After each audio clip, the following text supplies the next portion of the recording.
안녕하세요. 꿈라디오 도윤에 오신 것을 환영합니다. 저는 탄광에서 일하는 광부입니다. 혼자 아들 하나 키우고 있습니다. 최근에 제 아들이 우리나라에서 최고 명문인 서울대학교에 합격하는 기쁜 일이 있었습니다. 이건 제 친구의 도움이 컸습니다. 그래서 친구와 제 아들에게 감사한 마음을 담아 이 사연을 보냅니다. 제 아버지도 광부셨습니다. 아버지는 항상 저에게 말씀하셨습니다. 너는 절대 광부가 되지 말아라. 어렸을 때는 왜 아버지가 광부이면서 나에게는 그만두라고 하셨는지 의아했습니다. 그만큼 힘든 직업이라는 걸 짐작할 수 있었습니다. 수완이 좋으셨던 아버지는 광부 중에서도 벌이가 많이 좋았습니다. 덕분에 친구들이 부러워하는 축구공도 있었고 제 자전거도 있었습니다. 배를 고른 적도 없었고 밥상도 풍성했습니다.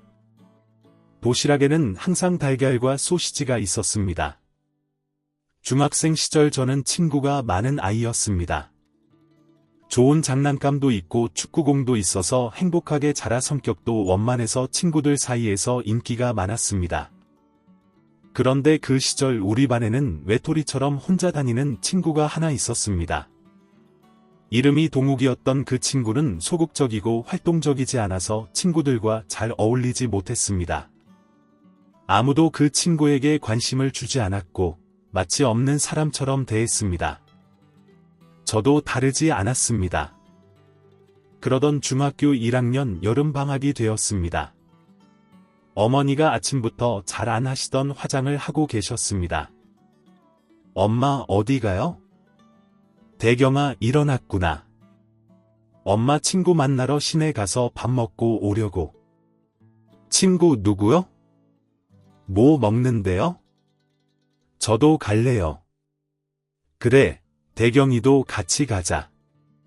시내 가서 맛있는 걸 먹는다는 말에 빨리 세수를 하고 어머니를 따라 나섰습니다. 콧노래까지 부르며 나간 그 자리에는 뜻밖의 사람이 있었습니다. 어머니의 친구, 그리고 그 옆에는 저희 반에서 존재감이 없었던 바로 동욱이가 있었습니다. 유동욱. 이대경. 우리 엄마 친구분이 너희 엄마구나. 그러게, 밥 먹는다고 해서 따라 나왔는데 나던데. 맛있는 거 사달라고 하자. 그래. 저희 네 사람은 시내에서 유명한 경양식집에 갔습니다. 철저하게 저희를 배려한 엄마들의 메뉴 선택이었죠.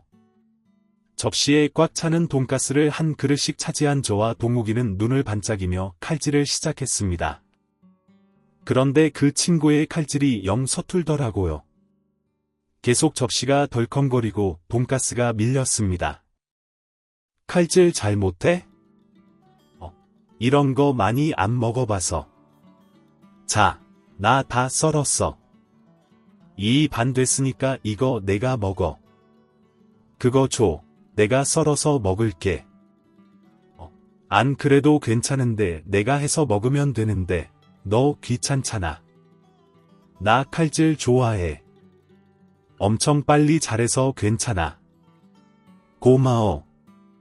친구는 돈가스를 한 조각 입에 넣더니 눈을 커다랗게 번뜩였고 이후 며칠은 굶은 사람처럼 와구와구 돈가스를 먹었습니다. 친구가 이런 걸 많이 안 먹어봤다고 한 말이 괜히 신경이 쓰이더라고요. 그 말을 듣고 보니 친구랑 아주머니의 옷차림이 조금 번듯하지 못하다는 느낌도 들었고요. 그래도 두 분이 오랜만에 만나는 거니까 깔끔하게 차려입고 올 법한데 깔끔하게 차려입었다고 하기에는 제 눈에는 조금 그렇지 않게 느껴졌습니다. 친구의 흰색 셔츠의 소매는 누런 자국이 있었고 카라도 쭈글쭈글했어요. 아주머니가 신고 오신 샌들은 앞부분이 다 까져 있었습니다. 그런 와중에 어머니와 아주머니가 하시는 대화가 귀에 들어왔습니다. 동욱이 엄마, 요즘은 어때? 혼자서 애 키우기 힘들지? 그렇지 뭐, 그래도 다니던 공장에서 월급도 올려줬어. 어머, 그거 너무 잘 됐네. 동욱이 아빠 그렇게 되고 나서 진짜 힘들었는데 동욱이 보면서 참고 살다 보니까 이렇게 아무렇지 않게 웃는 날도 오네. 동욱이 엄마가 진짜 고생 많았지. 다 알잖아. 그거 정말 큰 사고였던 거. 그러니까. 그날 출근하는데 내가 감기 기운이 있어서 그의 밥 한 끼 못 먹이고 내보냈거든. 그게 어찌나 마음에 걸렸는지 아마 평생 한이 될 것 같아. 됐어. 그런 말 마. 동욱이 아빠한테 얼마나 지극정성이었는지 우리가 다 아는데 뭐 탄광까지 도시락 배달해 주던 정성을 동욱이 아빠가 몰랐겠어. 그치. 그 의도 알겠지. 그럼 당연하지. 지금 이렇게 잘 살고 있는 것도 다 알고 있을 거야. 두 분의 대화를 듣자 하니 동욱이의 아버지가 돌아가신 것 같더라고요. 그것도 저희 아버지와 같은 광부셨던 것 같고요. 그땐 탄광에서 사고가 빈번하게 일어났던 터라 아마 일을 하시다가 사고를 당하신 모양이었습니다. 동욱이랑 동욱이 어머니를 만나고 온 다음부터 괜히 마음이 쓰였습니다. 저희 아버지랑 돌아가신 동욱이 아버지가 같은 직업을 가지셨고 두 분이 가까운 친구였다는 사실을 알게 되어서 더 그랬던 것 같습니다. 그래서 그 이후 방학이 끝나고 학교에서 동욱이를 만났을 때 같이 놀자고 했습니다. 당연히 동욱이는 당황했고 친구들도 왜 걔랑 노냐는 반응을 보였습니다. 그게 어려운 건 아니었습니다. 같이 놀고 싶으면 노는 거죠. 그래서 점심시간에 도시락을 먹을 때 동욱이한테 같이 먹자고 하니까 괜찮다고 하더라고요. 자기는 나가서 혼자 먹는 걸 좋아한다면서요. 처음엔 정말 그 말을 믿었습니다. 그런데 매일 그러니까 뭔가 이상하더라고요. 그러다가 더는 숨길 수 없는 사건이 일어났습니다. 오전에 아마 체육 수업이 있던 날로 기억합니다. 무슨 수행평가였나? 아무튼 몸을 많이 쓴 날이었어요. 다들 지치고 배고파서 점심시간만 기다리고 있었고 동욱이는 그날도 밖에서 혼자 먹는다고 했죠. 꿀 같았던 점심시간이 끝나고 오후 수업이 시작되었습니다. 동욱이가 제 대각선 앞자리에 앉아 있었는데 어디가 불편한 건지 몸을 베베 꼬더라고요. 그러더니 그 조용한 수업 시간에 동욱이 뱃속에서 우렁찬 꼬르륵 소리가 터졌습니다. 나른하게 잠을 참고 있던 고요했던 교실은 순식간에 웃음바다가 되었죠. 동욱이의 얼굴은 새빨간 사과처럼 변했고요. 하지만 저는 웃을 수 없었습니다. 왜인지 자꾸만 신경이 쓰였습니다. 동욱이가 혹시 밥을 못 먹는 건 아닌가 하는 의심이 되었죠. 그래서 어머니에게 가서 넌지시 물어봤습니다. 엄마, 그때 만났던 동욱이 있잖아요. 동욱이? 응, 왜? 저랑 같은 반이라고 말씀드렸죠?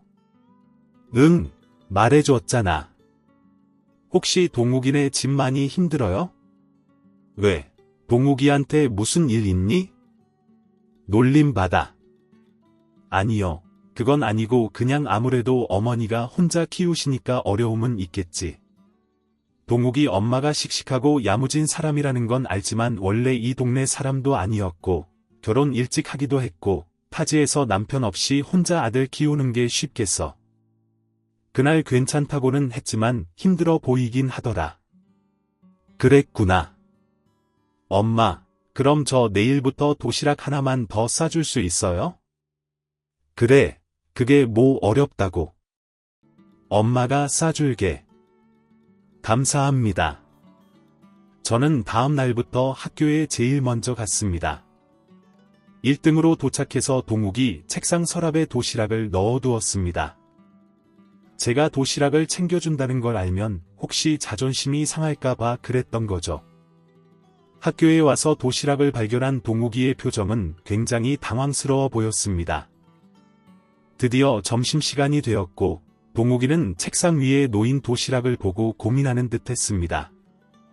동욱아, 오늘은 밥 같이 먹자. 혹시 도시락을 안 먹을까봐 제가 일부러 같이 먹자고 했고 잠시 고민하던 동욱이는 알겠다며 같이 도시락을 먹었습니다. 동욱이는 돈가스를 먹을 때처럼 밥을 엄청 맛있게 먹었습니다. 티는 안 냈지만 엄청 뿌듯하더라고요. 그 이후로 저는 매일 학교에 일찍 가서 동욱이 도시락을 챙겨줬습니다. 그러면서 알게 된 사실인데 동욱이가 공부를 꽤 잘하더라고요. 동욱아, 너 진짜 공부 잘한다. 너 꿈이 뭐야? 나, 선생님. 동욱이가 살짝 수줍어하며 말했습니다. 아무한테도 말한 적 없는 꿈이라고 덧붙이면서요. 그런데 같이 있던 친구들이 동욱이를 무시하는 겁니다. 야, 선생님은 아무나 되냐?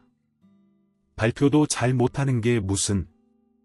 맞아, 선생님 되려면 대학교 가야 하는데 너네 집 돈 없잖아.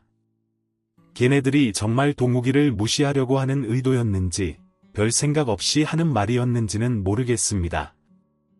다만 동욱이가 기분 나쁠 것 같다는 건 확실했죠. 동욱이는 용기 내어 말했을 텐데 얼굴이 시뻘개져서 고개도 못 들고 있더라고요. 그래서 동욱이를 대신해서 제가 나섰습니다. 야, 니들 왜 그렇게 말해? 동욱아, 너 선생님 꼭 될 거야. 공부 잘하면 장학금도 받는다더라. 너 공부 진짜 잘하니까 될 수 있을 거야. 발표하는 거야. 연습하면 되지.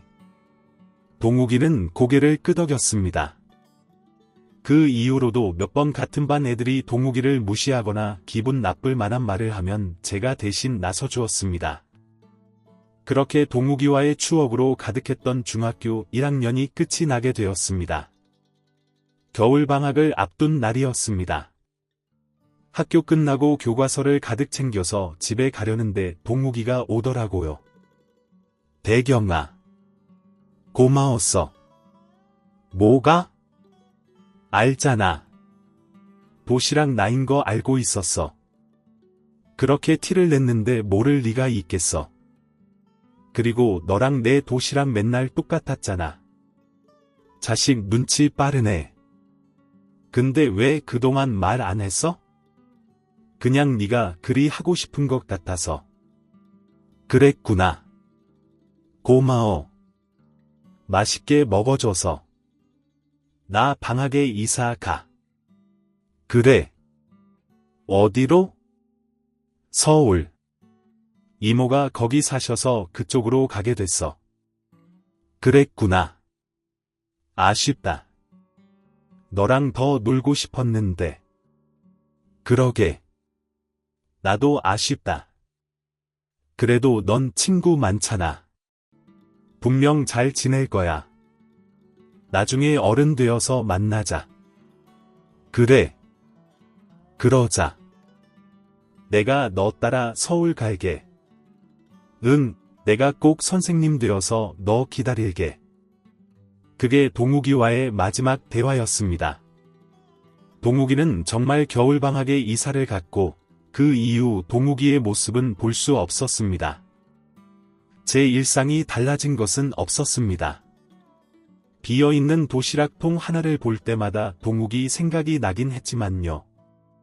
2학년이 된 저는 과학을 잘하는 아이였습니다. 중학교 2학년 때부터 3학년 때까지 줄곧 과학은 100점을 받았고 혼자 어려운 과학책도 사서 읽을 정도로 좋아하고 잘했습니다. 가족들은 우리 집에서 영재가 나온 것 같다며 서울에 있는 대학에 보내야 하는 거 아니냐면서 들떠 있었습니다. 덩달아 저까지 고등학교에서의 생활이 많이 기대가 되었죠. 하지만 평온하던 저희 집에 크나큰 사건이 일어나게 됩니다. 아버지가 사고를 당하셨습니다. 그리고 아버지의 친구, 또 다른 친구, 또 다른 친구까지 총 4명의 광부가 한꺼번에 사고를 당했습니다. 웃으며 출근하시던 아버지는 다시 집으로 돌아오지 못하셨습니다. 아버지의 시체조차 찾을 수 없었습니다. 그제서야 아버지가 왜 광부가 되지 말라고 하셨는지 알 수 있었습니다. 그때 마을회관에서 다 같이 장례식을 치렀던 기억이 있습니다. 한동안은 거의 온 동네 사람들이 다 검은 옷을 입고 다녔습니다. 그건 저와 어머니, 제 여동생도 마찬가지였습니다. 그때 신기하게 안 본 지 2년 넘은 동욱이 생각이 많이 났습니다. 제가 그 친구와 같은 처지가 된 거였으니까요. 이런 마음이었을까? 이런 외로움을 느꼈을까? 이렇게 힘들었는데 어떻게 참았을까? 하지만 그 친구는 서울로 떠난 후 소식이 없었고 그저 그리워만 할 뿐이었습니다. 혹시 동욱이가 곁에 있었다면 큰 위로가 되지 않았을까 하는 막연한 생각만 하면서요. 아버지가 돌아가신 후 어머니는 시장에서 일을 하셨습니다. 그리고 저희의 생활은 평범했던 이전과 완전 달라졌습니다. 아침에 학교 가기 전에는 보리가 많은 까슬한 밥에 된장이나 고추장을 비벼 시금치랑 먹었습니다. 도시락에 소시지는커녕 밥과 김치가 대부분, 더 있으면 멸치볶음 정도가 전부였고 저녁밥도 밥 양이 더 많아질 뿐 별반 다를 것은 없었습니다. 아버지가 초등학생 때 사주셨던 자전거는 바퀴에 바람이 빠졌었는데 그 바람 넣을 돈조차 없어 녹이 쓸어 보기 좋은 쓰레기가 되었습니다. 항상 동생과 저를 돌보는데 열중하셨던 어머니의 모습은 저녁밥을 먹을 때에만 볼 수 있었고요. 달라진 환경에 대해 중학생이던 동생은 투정 부리고 가끔은 울기 바빴고 저 또한 혼자 소가리를 많이 했습니다. 한창 잘 먹어야 하는 나이에 배부른 날보다 배고픈 날이 더 많아지니 전보다 기운도 없고 집중력도 떨어지는 것 같았습니다. 잘하고 좋아하던 과학을 비롯해 다른 과목들까지도 성적이 안 좋았습니다. 나중에 혹시 과학자가 되지 않을까, 아니면 어디 연구원에 들어가지 않을까, 제약회사도 좋다고 어른들이 그러던데 하며 꿈을 꾸었던 저는 꿈조차 사치라고 여겨져서 꿈을 꾸지 않았습니다. 중학생 시절 완만하게 넘어갔다 생각한 사춘기가 뒤늦게 시작되었습니다. 모든 게 불합리하다고 생각이 되었습니다. 저를 둘러싼 모든 것들이 싫었습니다. 어느 정도였냐면 하호 웃는 친구들의 모습까지도 질투가 나고 꼴보기 싫을 정도였습니다. 진짜 심각한 사춘기였죠. 그래서 어머니 속도 많이 썩였습니다. 어머니도 많이 힘드실 텐데 그 옆에서 도움이 되지는 못할 망정 집에 늦게 들어가고 공부도 안 하고 수업도 빼먹곤 했죠. 딱히 할 게 없었는데도요. 바쁘게 흘러가는 일상에서 벗어나 한산한 길거리를 혼자 걷거나 아무도 없는 공원에 있으면 그게 제 시간이라고 느껴져 마음이 편했거든요.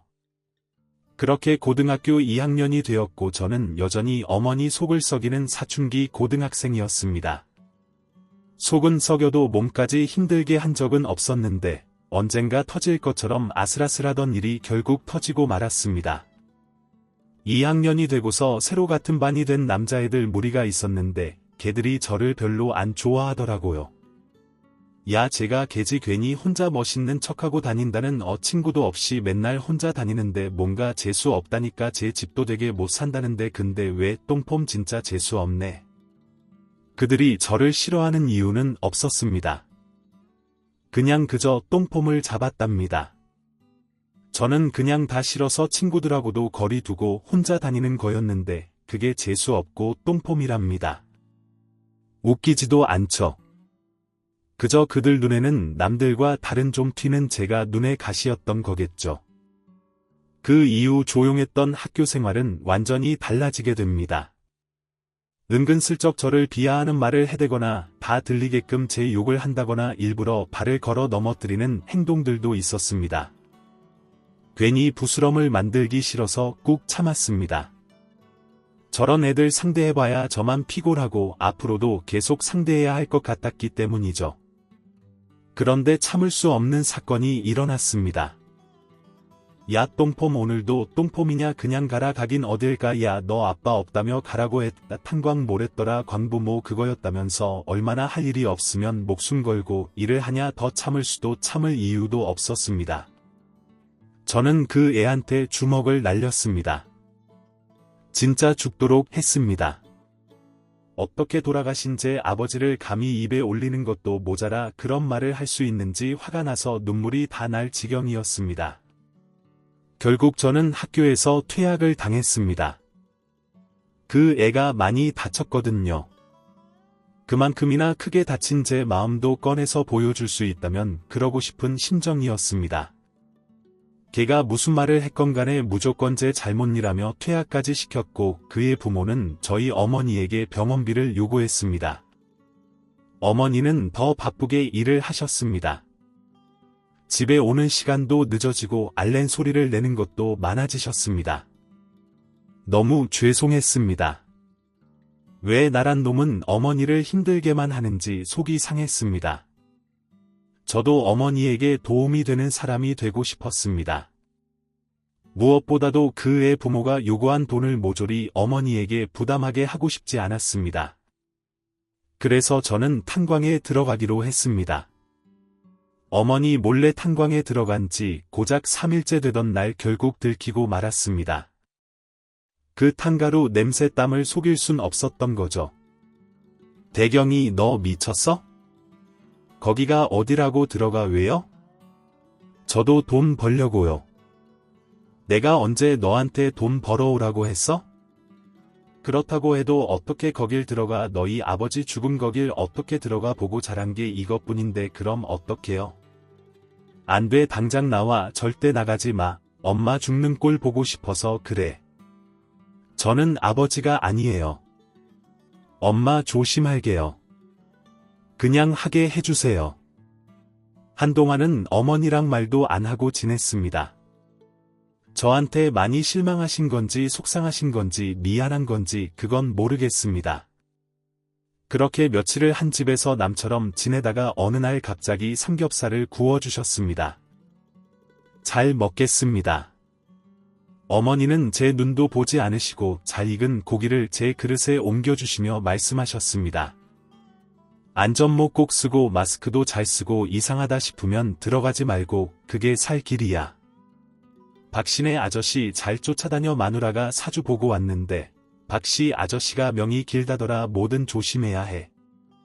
항상 안전이 우선이고 내가 못난 애미라서 좋은 직장 보내주는 것도 서울에서 대학 가게 하는 것도 못하지만 내 새끼 다치지 말라고 기도는 맨날 할게. 네 고마워요.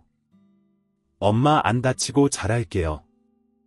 그렇기에 저는 광부가 되었습니다.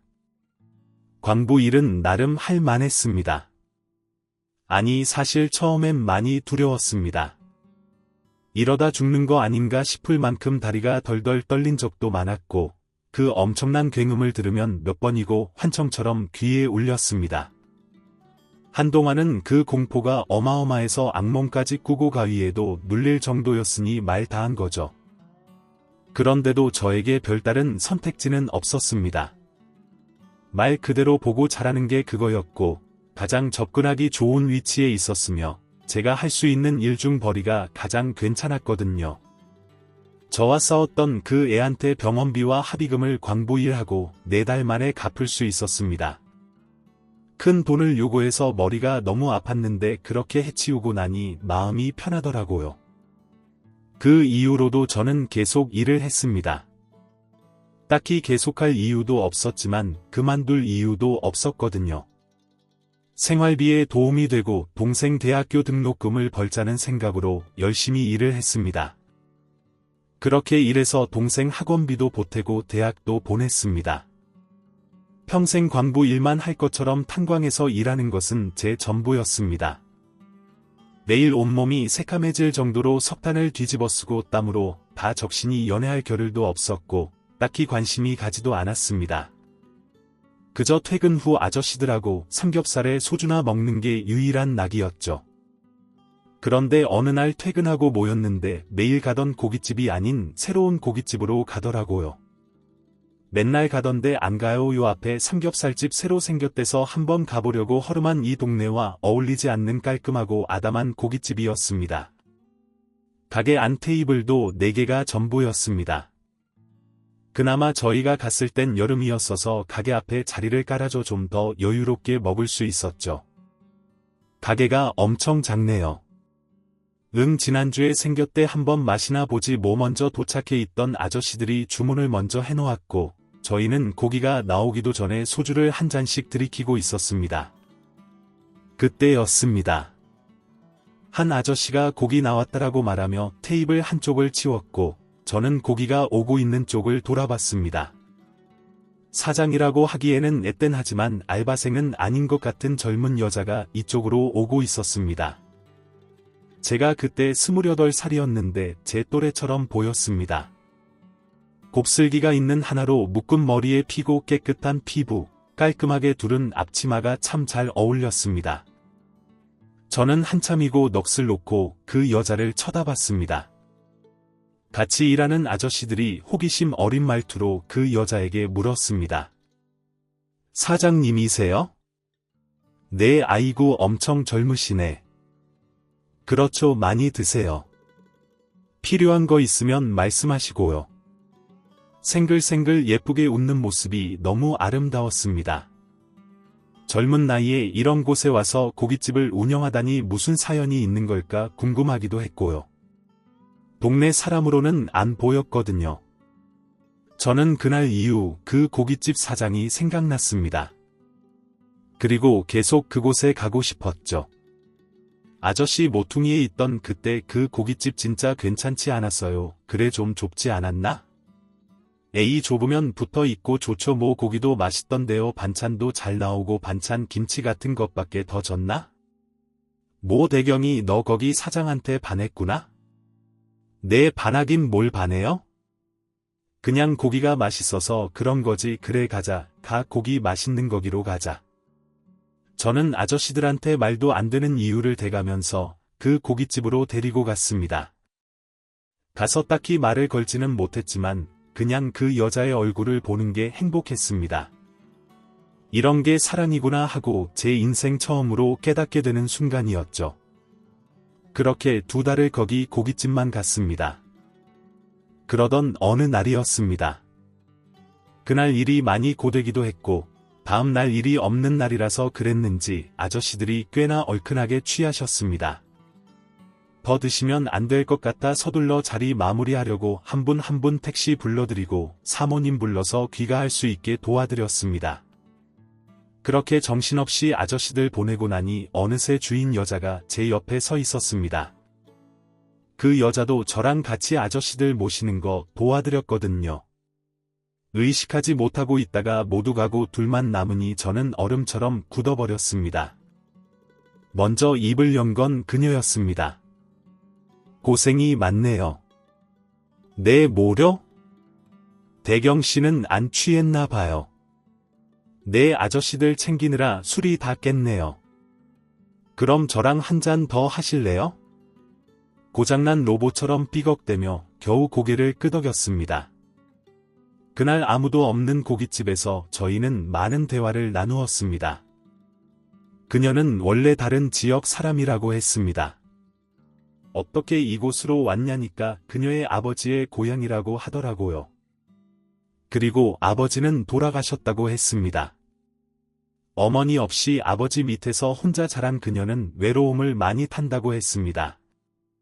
그랬기에 아버지랑 더 각별하게 지냈고 아버지도 그녀에게 사랑을 많이 줬다고 하더라고요. 그런데 그랬던 아버지가 사고로 갑작스럽게 그녀 곁을 떠나셨습니다. 평생 아버지와 살던 집에서 혼자 있을 수가 없던 그녀는 아버지의 고향인 이곳으로 오게 되었고 아버지가 돌아가시면서 남긴 재산 등을 모아 가게를 차렸다고 하더라고요. 그녀의 아버지가 오랜 기간 축산업에 몸을 담그고 계셨던 분이라 고깃집을 열 수 있었다고 했습니다. 자신은 한 번도 와보지 못한 타지에서 가게를 한다는 게 사실 겁이 많이 났었는데 왜인지 정감이 갔다는 겁니다. 아버지가 사셨던 곳이라고 생각해서 그랬겠죠. 그래도 지금은 너무 좋아요. 동네 분들도 다 친절하시고 태경 씨도 친절하고 그날 그렇게 그녀와 가까워지게 되었습니다. 그리고 가끔은 고깃집이 아닌 곳에서 만남을 가졌었죠. 연애를 한 번도 해본 적도 없고 음식점도 노포만 갈 줄 알았던 제가 아기자기한 디저트 가게를 찾고 고급스러운 식당을 찾는 모습에 제 스스로도 어색했습니다. 그러다 그녀와 연인이 되었고 저희는 동네에서 유명한 커플이 되었습니다. 평생 연애 한 번 해본 적 없는 딱딱한 광부인 저와 젊은 나이에 타지에 와서 가게를 운영하는 그녀와의 만남이 신선하긴 했으니까요. 표면적으로만 그런 게 아니라 정말로 그녀는 말로 설명할 수 없는 묘한 매력이 있었습니다. 가까운 것 같으면서 멀고 능글맞은 구석이 있는 것 같으면서 수줍어하고 거짓이 없는 것 같으면서도 비밀이 있는 듯한 묘한 사람이었죠. 그래도 저는 그런 그녀가 마냥 좋았습니다. 그녀가 어떤 사람인 줄도 잘 몰랐으면서 말이죠. 1년 정도 연애를 한 저희는 결혼에 골인했습니다. 그녀가 저보다 2살이 많았기에 결혼을 더 늦출 이유가 없었죠. 많은 사람의 축하를 받으며 결혼식을 올렸습니다. 너무 행복했습니다. 아버지가 살아계셨을 때 제 어린 시절이 떠올랐습니다.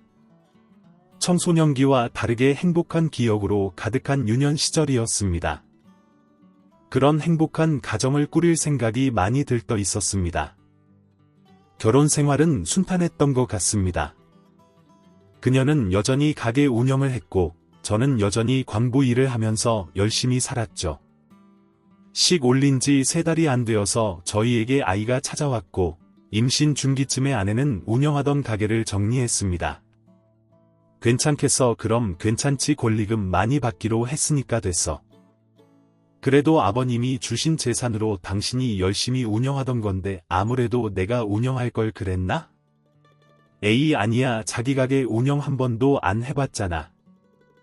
가게 처분한 돈으로 아기 태어나면 이사 가자. 더 넓은 곳에서 뛰어놀게 해주고 싶어. 그래 그러자. 고마워. 뭐가 고맙냐? 나도 이참에 좀 쉬어보지 뭐. 제가 결혼복이 많다고 생각했습니다. 힘들었던 지난 세월 다 이렇게 보상받는다고 생각했습니다. 저희 아이가 3개월이 되던 날 아내가 떠나기 전까지는 말이죠. 아이가 웃는 소리에 눈을 떠보니 감쪽같이 사라져 있었습니다. 전날 작업을 끝내고 일찌감치 집에 와서 집안일을 좀 도와주고 그녀와 잠깐 대화도 나누었습니다. 별거 없는 평소와 같은 대화였습니다. 오늘 일이 어땠고 오늘 저희 아들이 어땠고 하는 그저 그런 대화들이었습니다. 그리고 다음 날 눈을 떴을 때 아내는 사라져 있었습니다. 처음엔 도둑이 들었나 했습니다. 난리가 나 있는 옷장과 화장대가 먼저 눈에 들어오니 그럴 만도 했죠.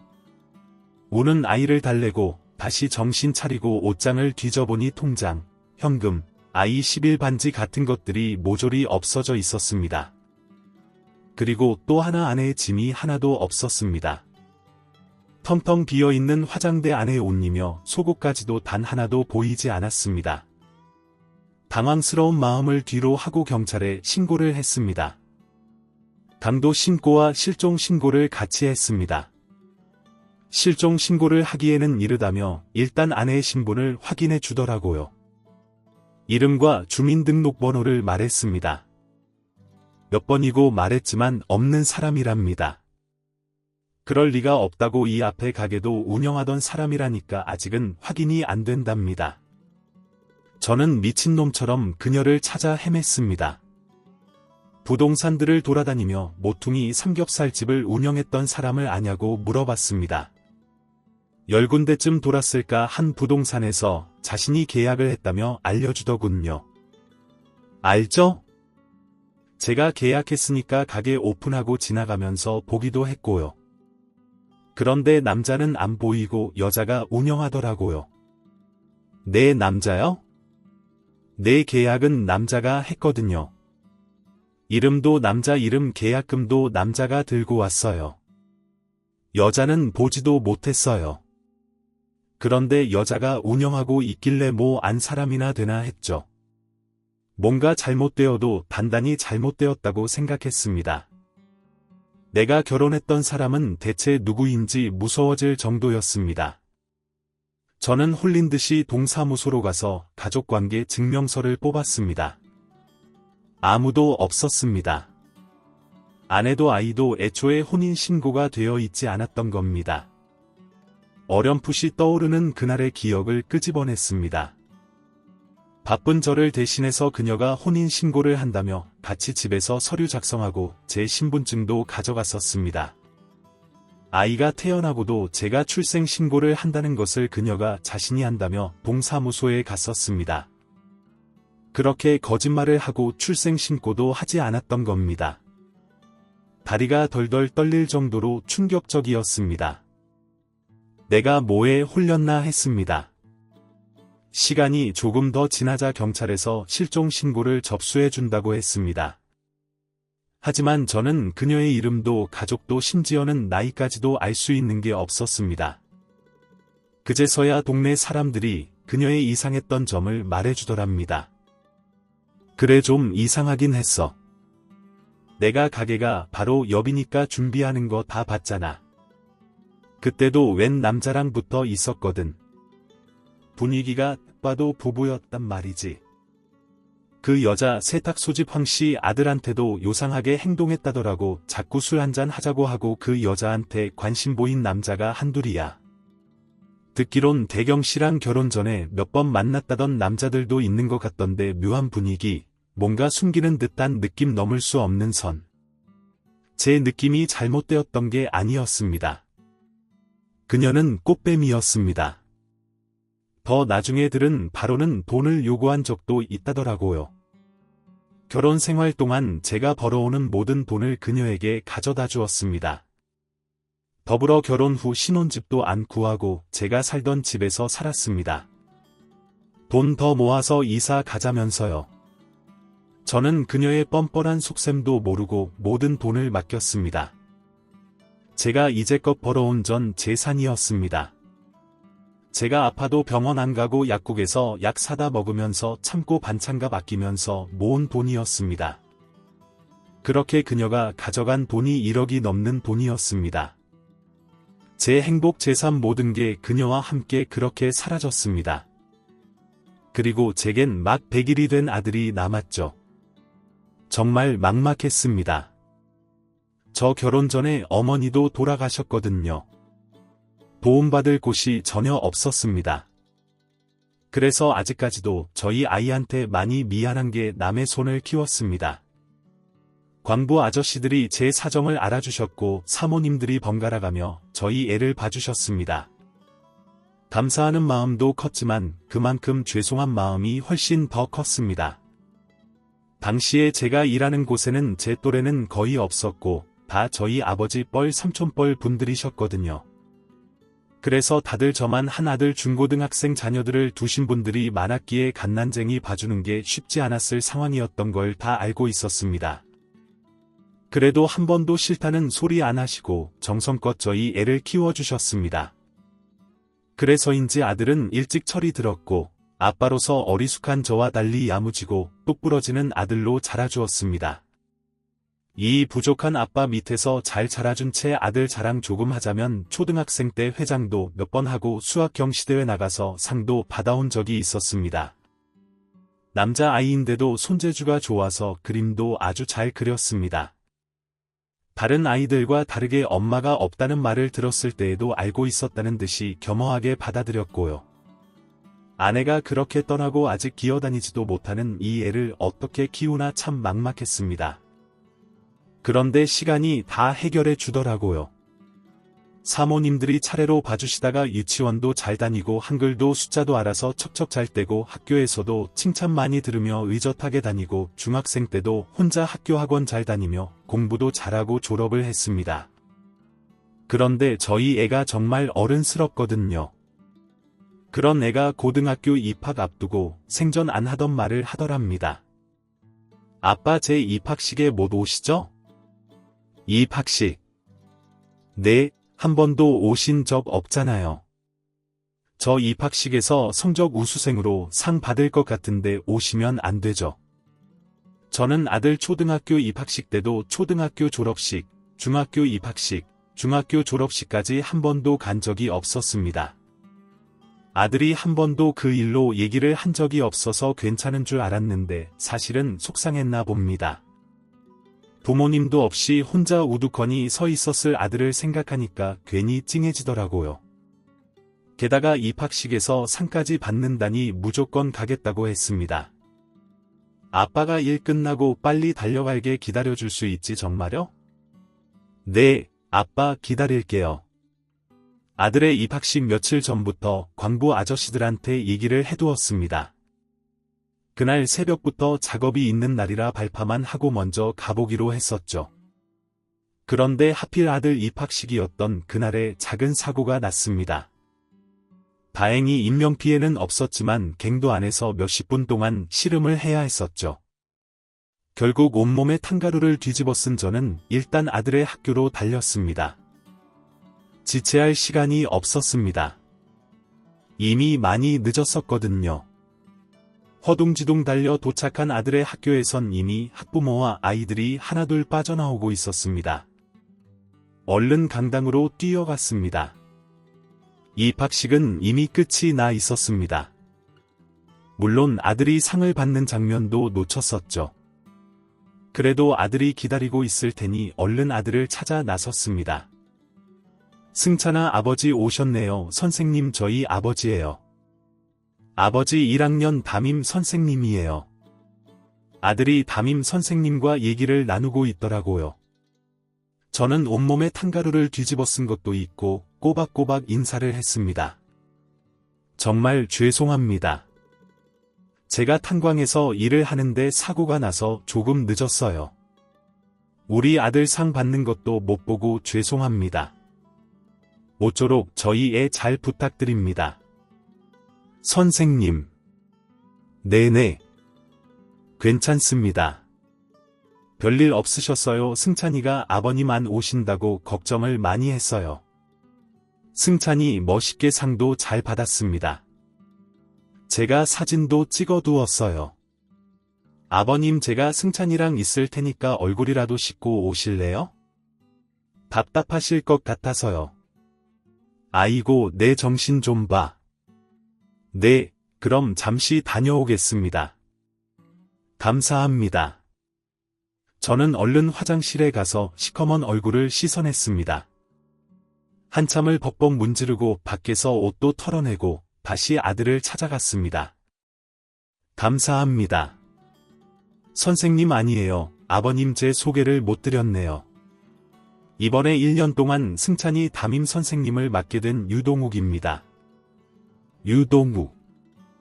굉장히 낯이 익은 이름이었습니다. 생각을 더듬으며 중학교 시절이 떠오르던 바로 그때였습니다. 승찬이 선생님이 갑자기 입을 틀어막더니 저를 가리키며 외쳤습니다. 이대경, 유동욱. 그래, 너 동욱이구나. 한참을 잊고 살던 이름이었습니다. 초등학교 시절 저처럼 아버지를 탄광에서 잃었던 제 친구. 비록 한 학기였지만 같은 도시락을 먹었던 바로 그 친구였습니다. 동욱이는 믿을 수 없다는 표정으로 눈물을 뚝뚝 흘렸습니다. 태경아, 어떻게 여기서 만나냐? 너 광부가 되었구나. 응, 너는 진짜 선생님이 되었네. 정말 멋있다야. 내 눈엔 내가 훨씬 더 멋있어. 동욱이가 우는 모습을 보니까 저도 모르게 눈물이 났습니다. 짧은 시간이었지만 동욱이에게 마음을 많이 쓰기도 했고, 제 아버지가 돌아가셨을 때 동욱이 생각이 많이 났었거든요. 저희는 그날 눈물 젖은 뜨거운 포옹을 했습니다. 그리고 입학식을 마친 저녁 동네의 한 노포집에서 다시 만났습니다. 한 4시간을 쉬지 않고 떠들었던 것 같습니다. 그동안 어떻게 살았는지, 저는 어떻게 아빠가 되었는지, 동욱이는 어떻게 선생님이 되었는지 하나도 빠짐없이 얘기했습니다. 나 원래 서울에 있던 학교에 있었거든. 그런데 서울에서 교사 생활이 나한테는 잘 안 맞아서 너무 바쁘고 정신이 없었거든. 그래서 이쪽으로 다시 오고 싶더라고. 여기서 너와 좋았던 추억도 있고 이동 신청해놓고 기다리다가 이번에 TO가 나서 내려오게 됐어. 네 생각이 많이 나긴 했지만 네가 아직도 여기 살 거라고는 기대 안 했어. 입학식 끝나면 너를 찾아봐야겠다 생각했었는데 이건 진짜 행운이다. 그치? 그러게 나는 한 번도 떠난 적 없어. 내가 서울 간다고 했는데 결국 못 가고 여기 남아있네. 이것도 운명인가? 정말 그랬습니다. 그래도 좁은 지역이 아닌데 어떻게 동욱이가 딱 저희 아들 다니는 학교로, 그것도 저희 애 담임 선생님으로 오는 길. 보통 인연은 아니잖아요. 정말 신기했고 저희는 그간의 공백이 무색하게 다시 전처럼 아니 그보다 훨씬 더 친하게 지냈습니다. 동욱이가 저한테 고마운 게 많다고 하더라고요. 배 곪지 않게 도시락 싸준 덕분에 밤 늦게까지 공부도 할 수 있었고 선생님 될 수 있다고 응원도 해줘서 힘이 되었다고요. 그러면서 이제는 자기가 많이 도와주겠답니다. 그래서 동욱이가 저희 애를 많이 챙겨주었습니다. 가방끈 짧은 저를 대신해서 대학교 정보도 같이 찾아봐주고 자기소개서도 같이 봐주고 했었죠. 그 덕에 올해 저희 아들이 서울대학교에 합격을 했습니다. 이 기쁨을 어떻게 표현해야 하고 어떻게 동욱이한테 갚아야 할지 모르겠습니다. 근 20년간 저 자신보다 더 중요했던 제 아들이 이렇게 성장할 수 있도록 도와주다니 동욱이한테 너무 고맙습니다. 그리고 동욱이가 요즘엔 저를 도와주고 있습니다. 제가 사실 아들 고등학교 들어갈 무렵부터 무릎이 많이 아팠거든요. 시력도 안 좋아진 것 같고요. 그래서 더 나빠지기 전에 광부 일 말고 다른 일을 찾아볼까 하고 있습니다. 평생 광부로 살아서 시야도 이쪽에만 트여있던 터라 전부터 관심이 가는 직업이 있긴 했는데 바로 광산보안 기능사입니다. 안전 담당하고 객내 환경 담당하는 등 광부들이 일하기 좋게 관리하는 건데 이게 기능사라서 시험을 봐야 하거든요. 필기도 있고 실기도 있죠. 필기 공부하는 게 어색해서 그런가 꽤 어렵게 느껴지는데 요즘 동욱이가 도와주고 있습니다. 바쁠 텐데 기출문제도 뽑아오고 여기저기서 정보도 찾아다 주거든요. 현장에서 일하는 저보다도 더 잘 알고 있을 때도 있습니다. 잘 될지는 모르겠지만 어린 시절 제가 동욱이를 믿었던 것처럼 동욱이도 그리고 아들도 저를 믿고 있으니 잘해보려고 합니다. 탄광에서 일하는 게 아직까지도 인식이 별로 좋지 않습니다. 못 배운 사람이라 생각하는 경우도 많고 불쌍하게 생각하는 사람도 덜어 있습니다. 하지만 그렇지 않다는 거 알아두셨으면 하고 정말 힘들게 일하고 있다는 것도 알아두셨으면 합니다. 저희가 최고라는 것들이 수많은 곳에서 뜻깊게 사용되고 있으니 말이죠. 그럼 이만 글 줄이겠습니다. 감사합니다. 지금까지 사연 들어주셔서 감사합니다. 사연이 재미있으셨다면 구독과 좋아요를 눌러주세요. 감사합니다. 안녕히 계세요.